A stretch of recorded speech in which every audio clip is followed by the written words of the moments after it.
Welcome back. Thank you for staying with us. Several Democratic lawmakers today demanded investigations, and some even suggested there should be a resignation, one, maybe two, in the wake of the Trump administration's military group chat fracas. We'll call it that. The president, though, tried to minimize the scrutiny and possibly any long-term damage. Let's listen. We've pretty much looked into it. It's pretty simple, to be honest. It's not. It's just something that can happen. I want to bring in Andrew Bakaj. He's an attorney and, importantly for this conversation, a former CIA intelligence officer. Andrew, thank you so much for joining me. I just want to get your takeaways based on your training, your experience in this lane, and what kind of implications this story has from your perspective. Well, thank you for having me on first, Major. I would say that there was one word that the president said that was accurate, and that is this is simple. And the fact of the matter is this was absolutely wrong to do. That this is, in my opinion, at the very least, the negligent mishandling of classified information. And I know that there is a question as to whether or not right now, at least being put out by the administration, as to whether or not this information is classified. At the very least, it's national defense information.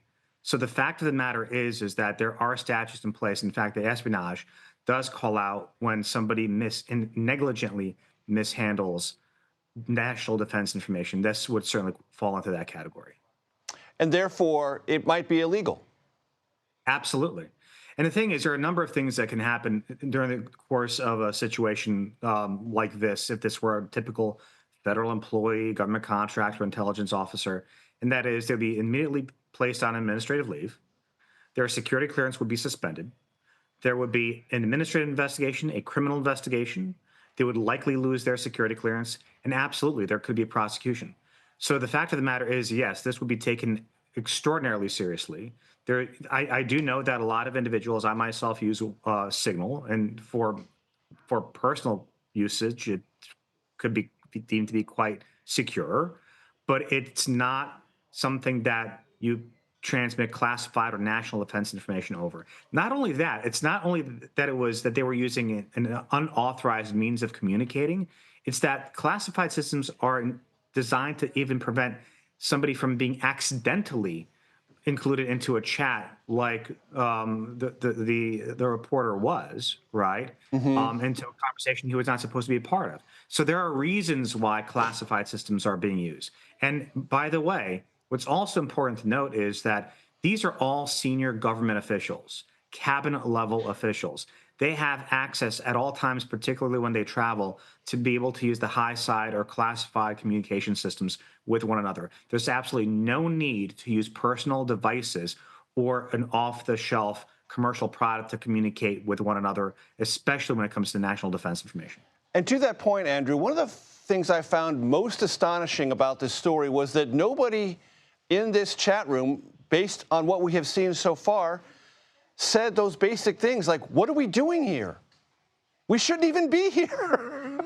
You know what? It actually raises the question as to, is this the first chat that we have all these individuals coming together and having conversation about something like this? Maybe this is a new group that they created specifically for this particular event that's taking place or is currently taking place. But what about something else that we don't know about? So yes, it absolutely is a concern that this may not be a one-off. It's absolutely a concern that you have senior officials who know what they're doing, okay? You have the director of national intelligence in it, the CIA director in this chat apparently. These are people who know what the risks are, what the rules are, what the regulations are. At the end of the day, lives are at stake, right? And we do know that they were preparing on engaging in military action that involved U.S. military personnel. And operational security, even if you put aside the issue of classified information, operational security is something that all members of the military, the armed forces hold dear. Why? Because their lives are at stake. Right. And Andrew, to that point, you're taught, and I'm sure you were taught, and everyone in this space is taught, that our adversaries are lurking all around. Absolutely. And especially everywhere. Places like this, Signal. Well, and the thing is that the reason why we handle this information with such sensitivity is because you don't know who may be able to penetrate communications devices. And for that matter, negligence in doing something as frankly boneheaded as they did is astonishing, because there is no way that any federal employee would ever do something like this and be able to continue in their job or not be held accountable, even at least administratively. So at the very least, if any other intelligence officer were to have done this, or somebody in the military, at the very least, they're put on admin leave, an investigation is being initiated, and they've lost their security clearance. And I wouldn't ever see them being able to regain it, not with facts like this. I promised penetrating answers to our questions. Andrew Bakaj delivered them all. Thank you very much, sir. I appreciate it. Thank you for having me on.